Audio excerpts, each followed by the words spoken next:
Now, I'm not gonna lie, I really had no clue about the High Republic era for Star Wars, so when I heard there was gonna be a show set during the High Republic, I was like, what is gonna go on here, right?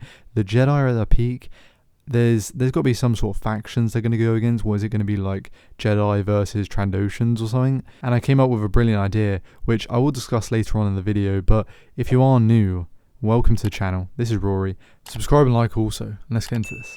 Now, I want to start off by saying that the Acolyte show, I really do think it should just focus on the Sith themselves and really not the Jedi. You know, the description of the show is that it's going to be kind of like an investigation type show with the Jedi kind of finding some new threat. So what I presume in the story is that they're going to find some Sith and then probably die at the end. So it just makes sense that the Jedi don't actually know in episode 1 where the Sith are.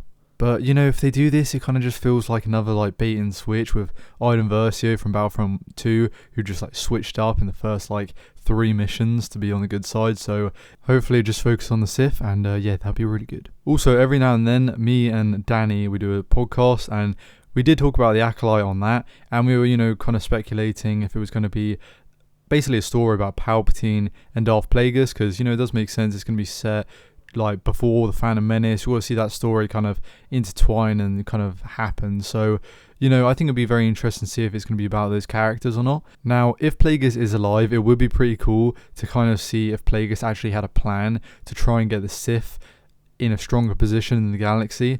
And then maybe Palpatine comes along and then kills him. And then, of course, carries on with his plan with the Death Star and everything else going on throughout the prequel trilogy and the original trilogy. But at the end of the day, all I want to see is Palpatine and Plagueis sitting down, drinking some tea, and talking about the Senate. But I think the real question is, what happens if Plagueis and Palpatine aren't actually going to be in this show? Well then, I'm pretty glad Disney can't ruin another character.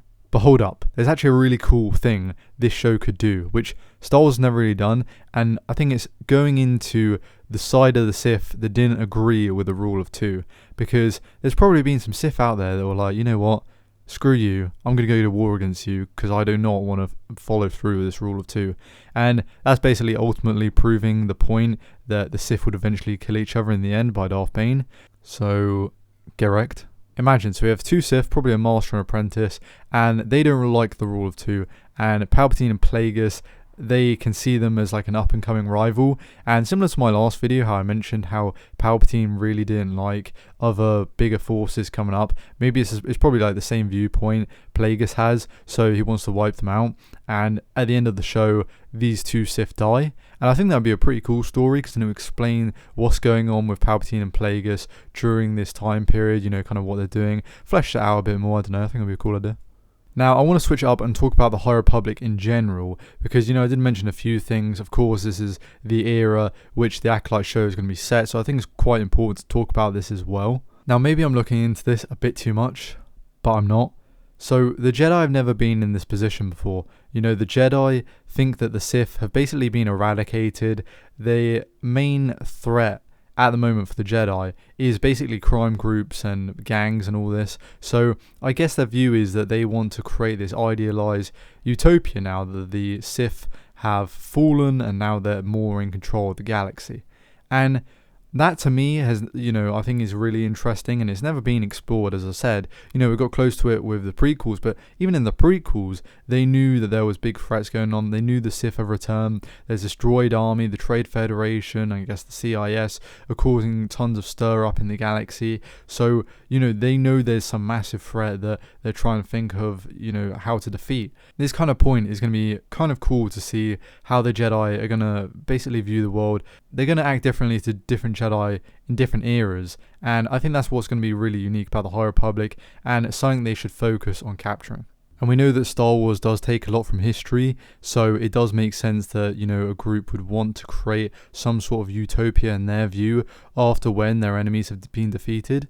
But then again, I guess maybe they just make the Jedi exactly how they are on the prequels, I don't know. I wanted to also say, because, you know, I knew they did make some like books or novelization of the High Republic, and, you know, I've never read any of those. You know, I've heard they're pretty bad actually, but, you know, if there is going to be some sort of like bigger group going against like the Republic, which apparently there is in these books, then, you know, I guess you would want to make it so the Jedi still feel like they're really powerful and that they can't be overthrown. but I guess you make the focus more on the characters, so they got higher stakes, so you can make the story more interesting because you care for the characters more.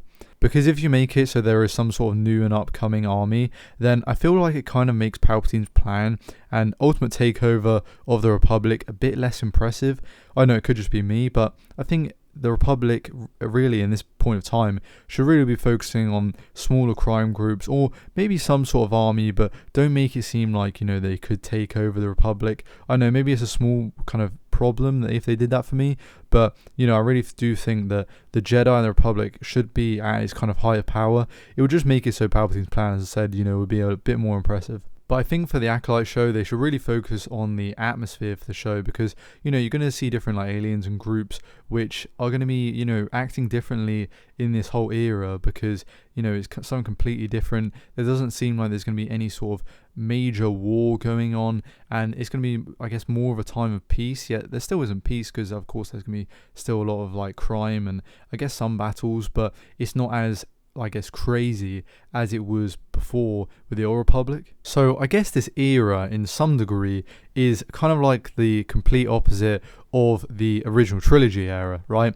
It's kind of like the Republic as some sort of empire rather than Palpatine's empire during the original trilogy. Therefore, it doesn't mean I don't want to see, some sort of armies emerging, different gangs and factions, trying to have their go at taking down the Republic, because I think that would be incredible to see.